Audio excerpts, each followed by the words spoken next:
É certo que nenhuma disciplina parece ser fonte de alegria no momento, mas sim mais um motivo de tristeza. Porém, mais tarde, ela produz o pacífico fruto da justiça e da paz naqueles que por ela foram treinados.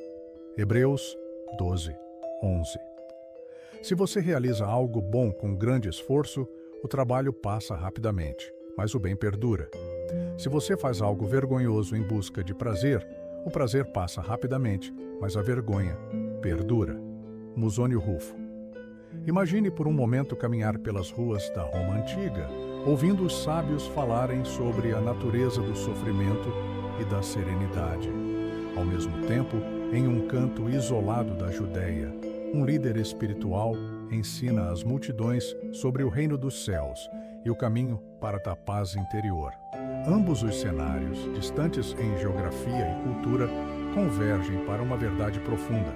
Nossa realidade não é moldada pelo mundo ao nosso redor, mas pela lente através da qual o vemos. É intrigante notar as ressonâncias em seus discursos. Vamos explorar essas conexões em detalhes, mas permita-me dar uma pista.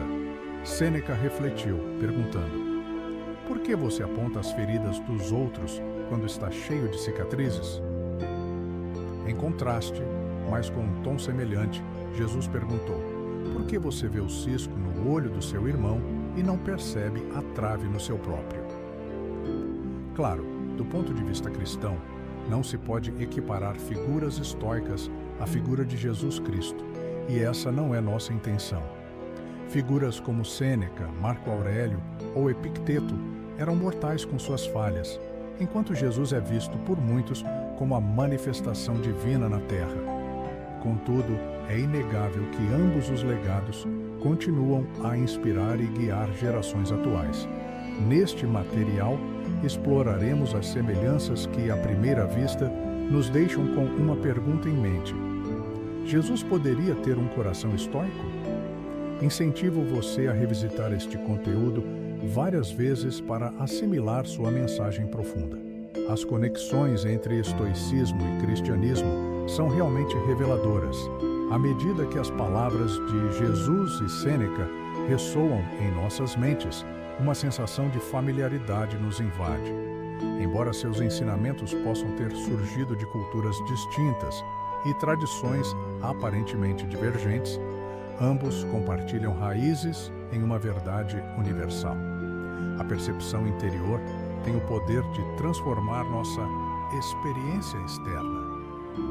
Antes de mergulharmos na vida e nos ensinamentos de Jesus, vamos explorar o nascimento e o desenvolvimento da filosofia paralela que se alinha ao estoicismo em muitos aspectos.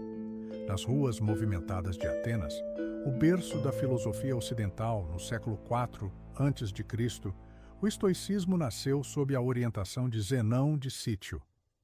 Influenciado pelos ensinamentos de Sócrates e dos cínicos, Zenão fundou uma escola na Pórtico Pintado, de onde se originou o nome estoico. Os estoicos, inicialmente liderados por Zenão e depois por luminares como Sêneca, Marco Aurélio e Epicteto, sustentavam que a verdadeira felicidade não está na riqueza ou no reconhecimento, mas na virtude e na sabedoria. Para eles, a vida não é sobre o que nos acontece, mas sobre como respondemos a isso. Enquanto o mundo externo é volátil e incontrolável, nosso mundo interno, nossos pensamentos e ações, está sob nosso controle.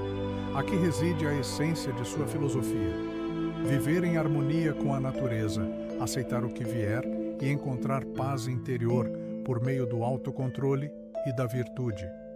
Um dos imperadores mais reverenciados da Roma antiga, Marco Aurélio, um devoto estoico, escreveu: a vida é curta e a natureza da existência é efêmera.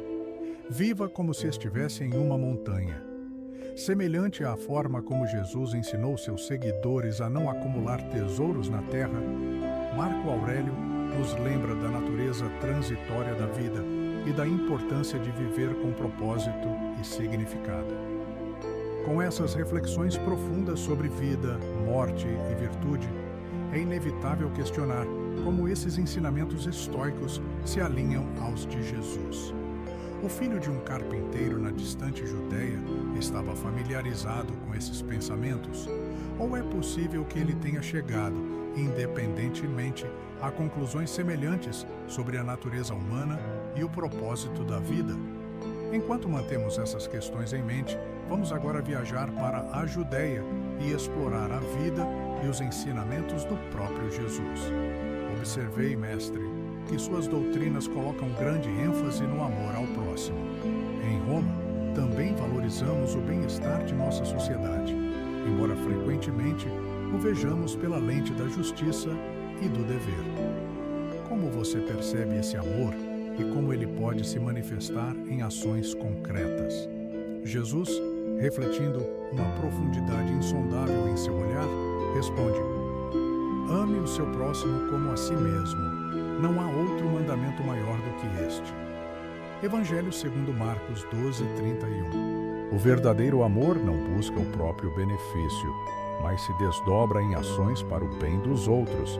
É por meio desse amor altruísta que um verdadeiro senso de comunidade é construído. Sêneca assente e reflete. Em nossas discussões estoicas, exploramos a ideia de simpatia, a interconexão de todos os seres. Vejo ressonâncias com suas palavras. Em meus escritos, afirmei que o bem-estar de toda a humanidade está interligado. Se há um benefício comum, então ele está conectado. Parece que ambos estamos falando de uma compreensão mais profunda de como cada ação individual pode impactar o próprio tecido de nossa sociedade. Jesus sorri suavemente e acrescenta: cada ato de bondade, por menor que seja, é como uma pedra jogada em um lago. As ondulações se expandem, tocando corações e vidas além do que nossos olhos podem ver. Assim é o reino de Deus, como uma semente que, embora pequena, cresce e dá frutos abundantes. Sêneca, com uma expressão de reconhecimento, conclui: embora nossos caminhos possam diferir em suas fundações e práticas, a essência do amor e a busca pelo bem comum são um fio que nos une. Cada um de nós tem a capacidade de enriquecer e elevar nossa sociedade por meio de nossas ações e decisões diárias. Enquanto o sol se põe no horizonte, deixando um céu tingido de laranjas e roxos, a conversa entre Jesus e Sêneca desaparece, mas sua ressonância permanece.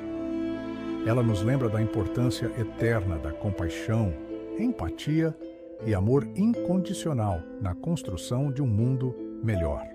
E ao refletirmos sobre essa conversa profunda, voltamo-nos para outra troca de ideias entre Jesus e Epicteto, onde exploraremos suas diferenças fundamentais de crenças e práticas.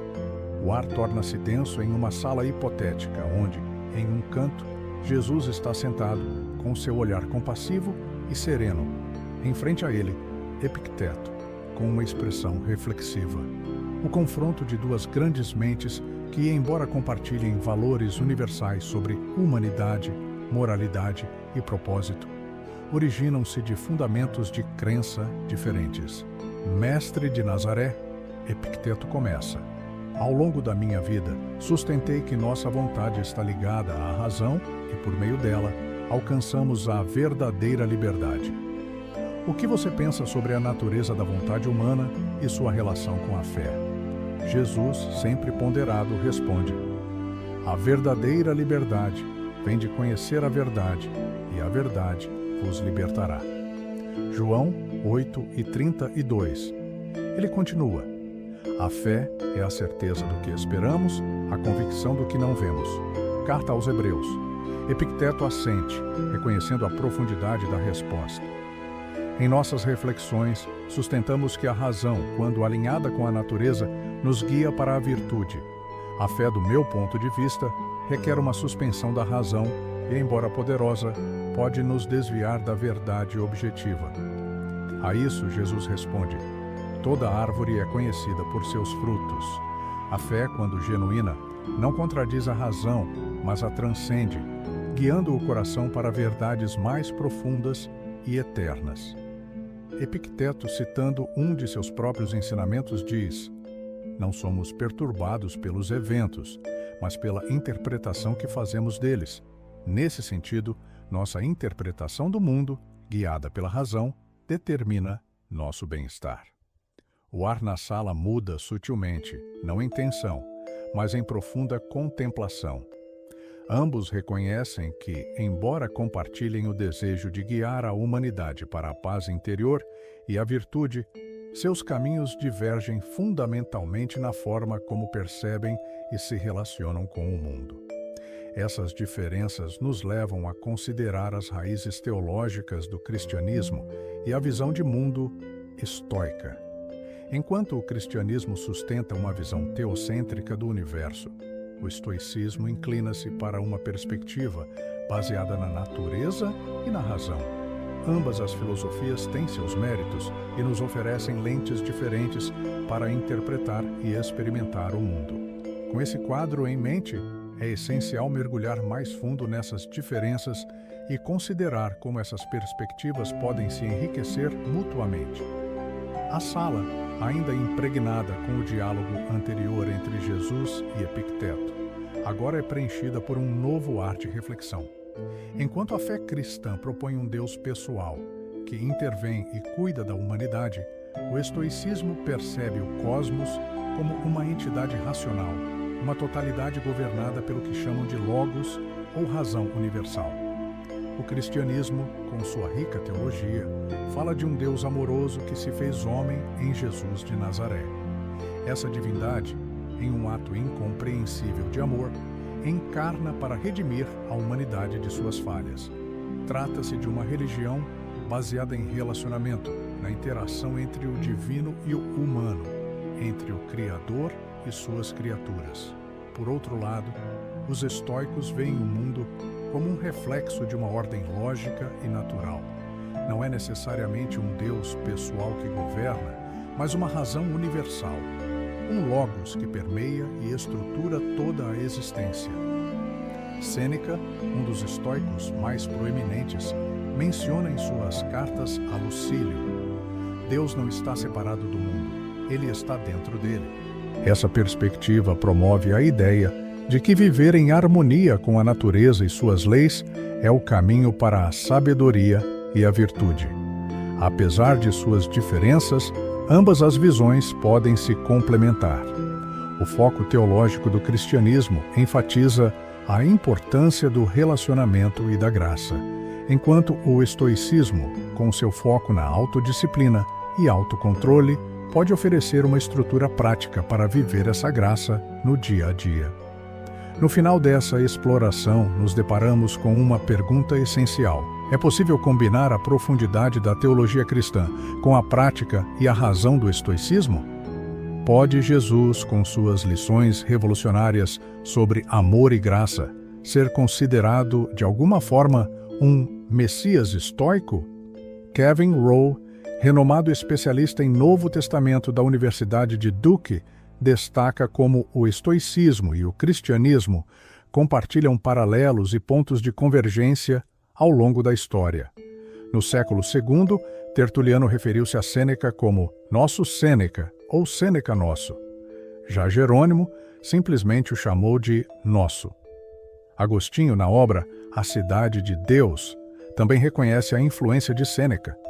Essa interseção entre ambas as correntes é palpável, levando a uma questão intrigante. É possível harmonizar ser cristão com ser estoico? Alguns tentam unificar essas filosofias, enquanto outros enfatizam suas diferenças. Embora a integração plena possa ser desafiadora, reconhece-se que um cristão pode complementar sua fé com reflexões estoicas e vice-versa. Josephson, especialista em estudos bíblicos, cita Sêneca para enfatizar a importância de absorver sabedoria de várias fontes filosóficas. Dodson comenta: enquanto Jesus Cristo é o caminho, a verdade e a vida para mim, estou convencido de que o estoicismo enriqueceu minha compreensão e devoção cristã.